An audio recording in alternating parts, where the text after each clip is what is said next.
Guys, welcome to Math Genius Marlica Sport Game. Nandito po ngayon ang mga mag-aaral. Sila po ay naglalaro ng Math Genius Marlica. Tingnan po natin guys kung sinong mananalo sa kanila. Ito pong laro ay labanan ng calculation number. Gagamitin nila dito ang kanilang talino at diskarte sa larangan ng matematika. Try natin guys, tanungin sila guys kung anong masasabi nila sa laro. Boy, anong masasabi mo sa laro ito? Ano po, nakakatalino po. Maganda rin po siyang laro.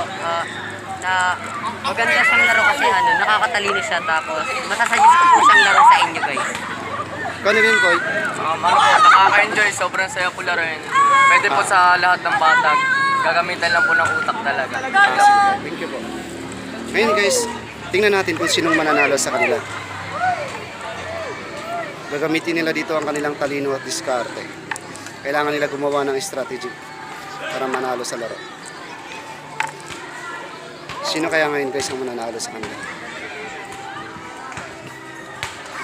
Halos tag-iisa na lang po ang natitirang Jolin.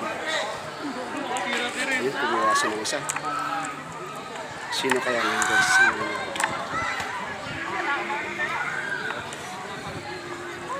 Okay, panalo siya. Panalo ka na boy. Galing niya guys. Okay.